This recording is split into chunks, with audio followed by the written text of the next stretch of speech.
Alhamdulillah nahmaduhu wa nasta'inuhu wa nastaghfiruh wa na'udzu billahi min shururi anfusina wa min sayyiati a'malina may yahdihillahu fala mudilla lahu wa may yudlil fala hadiya lahu asyhadu an la ilaha illallah wahdahu la syarika lahu wa asyhadu anna Muhammadan abduhu wa rasuluh la nabiyya ba'dahu.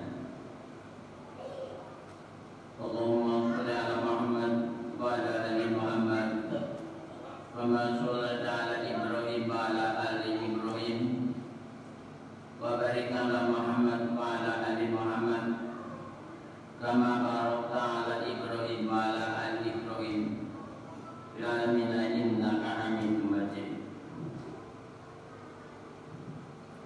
Ya ayyuhalladzina amanu taqullaha haqqa tuqatih wa la tamutunna illa wa antum muslimun.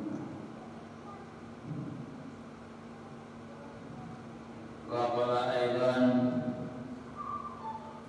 subhanalladzi asra bi 'abdihi lailan minal masjidil haram ilal masjidil aqsa alladzi barakna 'alaihi linudiyahu min ayatina innahu as-sami'ul basir. Amma ba'du fa inna asdaqal hadits kitabullah wa khairal hadi Muhammadin sallallahu alaihi wasallam wa syarrul umuri muhdatsatuha fa kulli bid'atin dalalah wa kulli dalalah finnar. Hadirin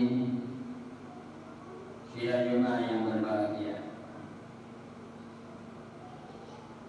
melalui lima kota ini saya mau wasiat pada diri sendiri dan pada hadirin sekalian, terutama pada marilah kita selalu tingkatkan iman dan takwa kita kepada Allah Subhanahu wa taala dengan pengertian takwa yang sebenar-benarnya, yaitu senantiasa melaksanakan perintah-perintahnya dengan segala kemampuan dan kemampuan yang kita miliki, serta menjauhi segala larangannya dan penuh kesabaran dan kesadaran, juga dengan senantiasa mensyukuri semua nikmat dan karunia yang diberikan kepada kita, karena hanya dengan demikian hidup kita akan selamat dan bahagia baik di dunia maupun di akhirat. Rahmat dan salam semoga tercurah kepada Nabi Agung Muhammad sallallahu alaihi wasallam yang telah membimbing kita semua melalui tabi'in dan tabi'in, sahabat ulama, dan membebaskan kita dari zaman jahiliyah menuju zaman ketauhidan yang terang benderang ini. Hadirin yang jemaah yang berbahagia, pada bulan ini kita sudah memasuki bulan Rajab, bulan yang dimuliakan oleh Allah.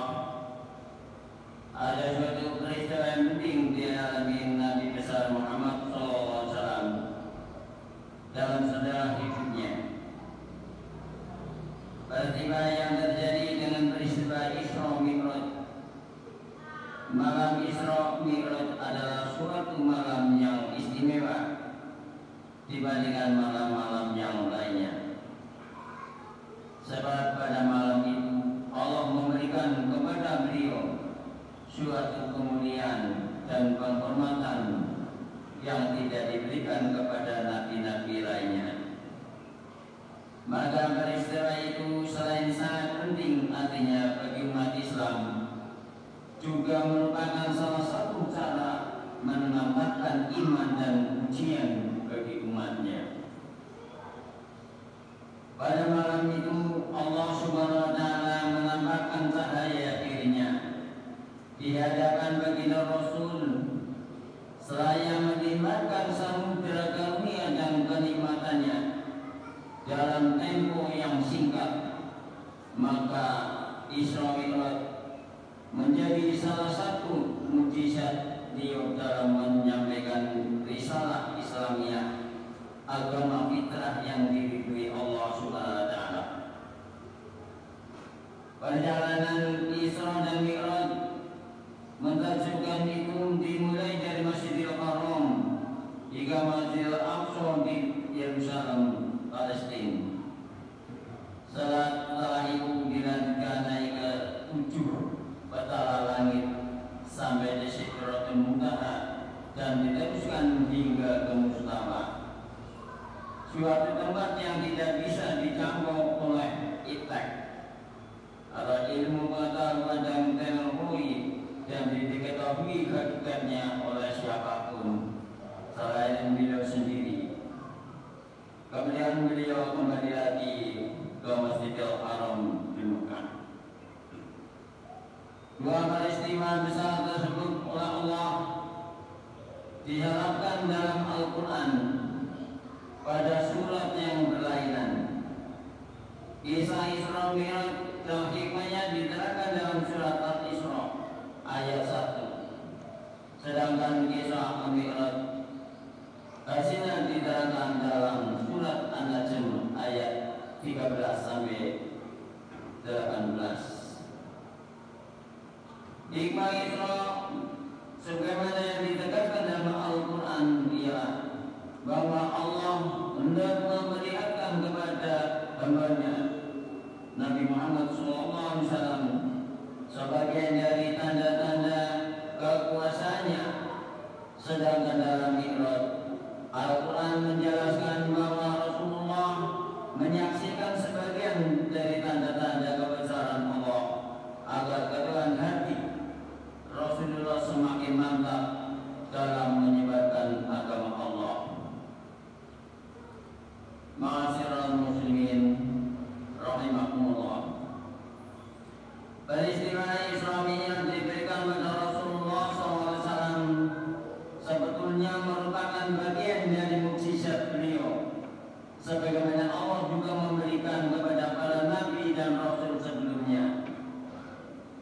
demikian itu agar keteguhan hati mereka bertambah kokoh dan berkegiatan. Mereka bertambah mantap dalam menyebarkan ajaran Allah, terutama dalam perjuangan mereka menghadapi kekuatan kaum kafir Quraisy, fitnah jahat dan penguasa yang zalim pada zamannya. Sebagaimana yang terjadi pada Nabi Musa alaihissalam sebelum diberitahu oleh Allah pergi menghadap Fir'aun, hati beliau diteguhkan dengan memperlihatkan tanda-tanda kekuasaan Allah yang maha besar melalui tongkatnya, yang ajaib dan tangannya yang bisa memancarkan sinar. Demikian juga peristiwa Isra Mi'raj yang terjadi pada Nabi Muhammad SAW. Kejadian tersebut juga untuk menenangkan perasaan beliau dan sebagai bekal dakwah Islam yang juga merupakan nikmat besar yang dilimpahkan kepada beliau. Rasulullah dalam melaksanakan tugas dakwahnya senantiasa menghadapi hantaman badai, kaum dan kebencian di kalangan musyrikin. Bukan hanya itu, mereka juga mengancam dan bahkan menyiksa serta menganiaya para pengikutnya, sehingga para pengikutnya beliau tidak seorang pun yang mengenyam ketentraman hidup di tengah keluarganya. Apalagi nikmat harta kekayaan pernah juga di timur pengikutnya hendak hijrah dan betapa tetapi bukan sambutan ramah yang didapat, malah beliau diusir secara kasar dengan dilempari batu oleh orang-orang Bani Thaqif di Thaqif. Akhirnya beliau kembali lagi ke Mekah dengan jaminan keamanan dari seorang muslim.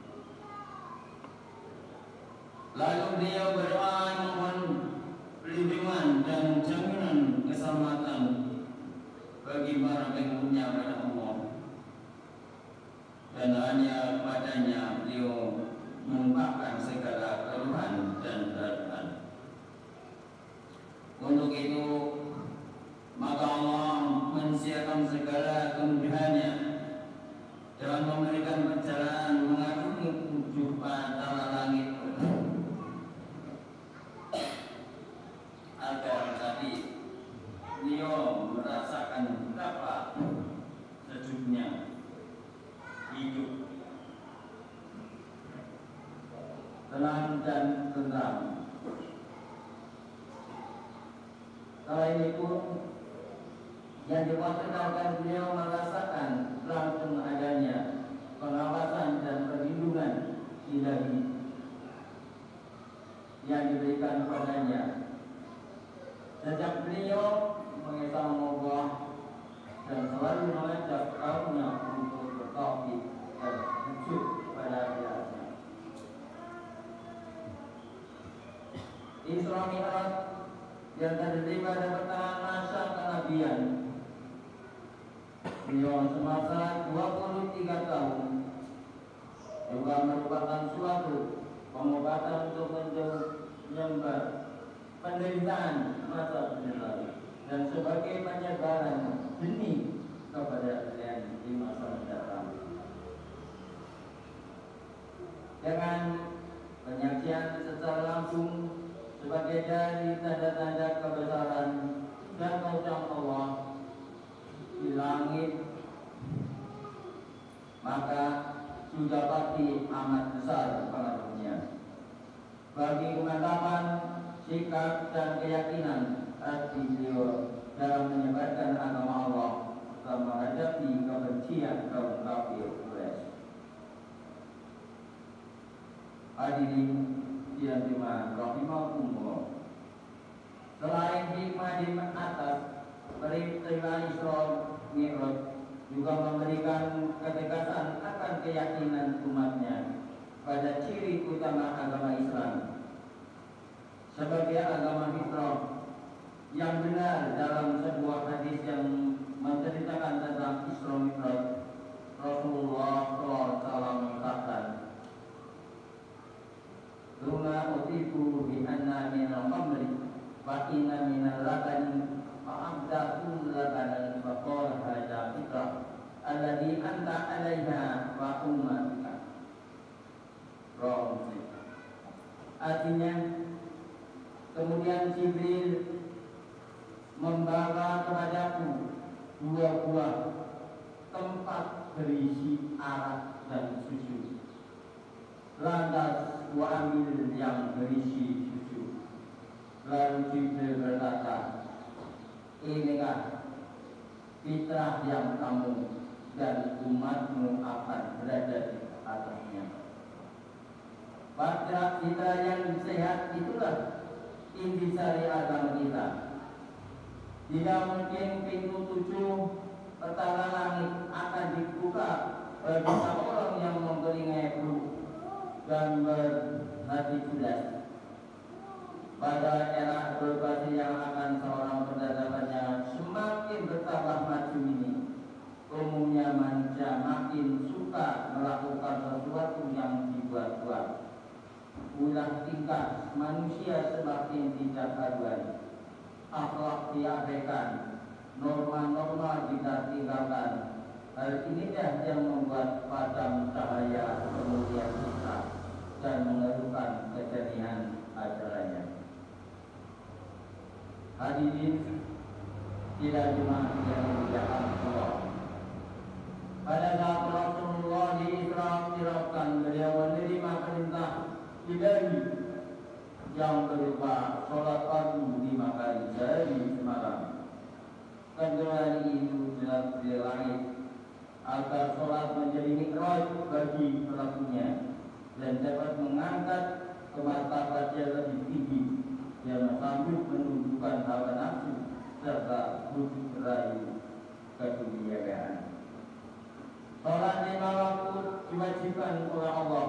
Bila didirikan dengan sesungguhnya, maka orang-orang yang maksiat menandakan akan. Tetapi jika seorang telah melakukan sholat namun tidak bisa mengangkat kepada martabat seperti di atas, maka jelaslah bahwa sholat yang dilakukan masih kurang sempurna.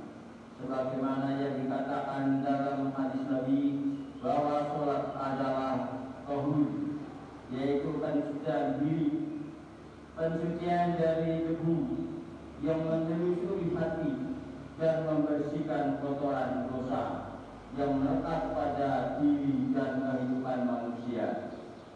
Sebuah hadis menerangkan, al-fitnatu rajul fil ahli wa malihi wa walihi wa nafsihi wa jadihi yukaffiru balisiyam wa sholah wa sodaqah wa amru bil ma'ruf wa nahy 'anil munkar. Rawahu Bukhari Muslim. Artinya, dosa seseorang disebabkan sikapnya terhadap keluarga, hartanya, anaknya, dirinya, dan tetangganya dapat dihapus dengan puasa, sholat, sedekah, amal ma'ruf, dan nahi munkar. Hadis riwayat Imam Bukhari dan Muslim. Masyhurul muslimin Jumat yang berbahagia, marilah kita sempurnakan sholat 5 waktu yang setiap hari kita lakukan, agar sholat kita benar-benar dapat mengangkat derajat dan martabat kita serta dapat melebur dosa yang senantiasa kita lakukan. Dan mudah-mudahan Allah memberikan hidayah dan pertolongannya kepada kita. Amin ya rabbal alamin. Barakallahu li wa lakum bil Qur'an al-azim wa nafsi wa iyyakum bil ayati wa dzikri hakim wa taqabbal minni wa minkum tilawatahu innahu huwas sami'ul alim wa anta khairur rahimin.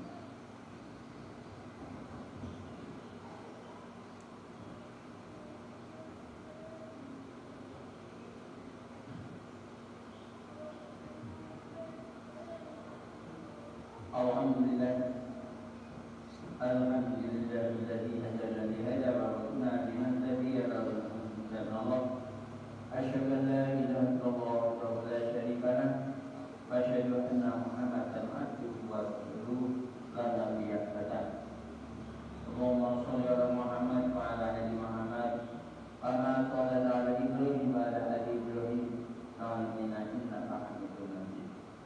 يا أيها الذين آمنوا اتقوا الله حق تقاته ولا تموتن إلا وأنتم مسلمون. Hadirin sidang Jumat yang berbahagia, untuk khutbah yang kedua ini dan kita mengajak untuk bertakwa kepada Allah Subhanahu wa taala dengan segala kemampuan kita dan meninggalkan larangannya dengan sebaik-baiknya. Untuk itu marilah kita berdoa kepada Allah Subhanahu wa taala dalam keadaan yang bagaimanapun kita tetap istiqomah dalam mendirikan perintah sholat, karena sholat adalah sangat dianjurkan oleh Rasulullah pada akhir hayatnya. Dia sangat menekankan pada umatnya adalah as-sholat, as-sholat, sampai akhir hayat pun mengingatkan pada umatnya agar kita jangan meninggalkan sholat. Dan sholat adalah amal yang pertama kali akan hisab di yaumul qiyamah. Apabila sebuah hadis yang artinya apabila sholat kita baik, maka seluruh amal dianggap baik. Baiklah masyarakat berahali pada doa-doa. Dan apabila sholat kita jelek, maka seluruh amal kita dianggap jelek. Jadi pedoman kita adalah amal yang pertama kali akan dihisab di yaumul qiyamah adalah as-sholat. Untuk itu kita mawas diri atau introspeksi sebagaimana Rasulullah SAW sallu kama ra'aytumuni usolli, salatlah kamu sebagaimana aku salat. Janganlah kita meninggalkan sholat kita. Sholat, kalau sholat kita ditinggalkan, maka sholat pertama karena tidak ada keraguan atau karena menolak jalan, meninggalkan itu adalah orang kafir. Sedangkan meninggalkan sholat karena ragu-ragu atau keraguan itu karena fasik, maka berdoa kepada Allah Subhanahu wa taala agar kita selalu istiqomah dalam mendirikan sholat kita, dalam menjalankan sholat lima waktu kita, apalagi ditambah dengan sholat-sholat sunat yang ada, sholat malam, sholat sunat lainnya yang dapat merebut atau melepaskan kesalahan-kesalahan untuk melengkapi sholat wajib kita. Untuk itu kita marilah berdoa dalam bulan ini, bulan diturunkan sholat, untuk selalu introspeksi, selalu mawas diri, apakah sholat saya sudah sebagaimana yang dilakukan Rasulullah atau belum. Kalau belum, marilah kita belajar bersama supaya menuju sebagaimana sabda Nabi Muhammad sallallahu alaihi wasallam. Untuk itu marilah kita berdoa kepada Allah. Innallaha wal malaikatahu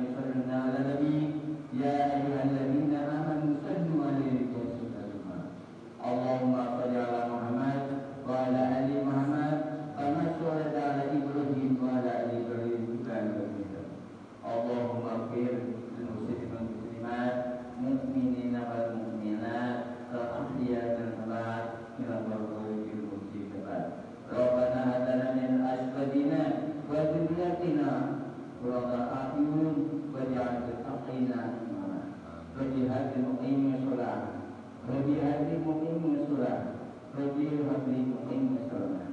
Rabbana zalamna anfusana wa illam taghfir lana wa tarhamna lanakunanna minal khasirin. Allahumma rabbana warzuqna biba'a wa arina batila batila warzuqna biba'a. Rabbana atina fid dunya hasanah wa fil akhirati hasanah wa qina adzabannar. Wa sallallahu alaihi wa ala alihi wa sahbihi ajma'in. Subhana rabbika rabbil izzati amma yasifun. Wa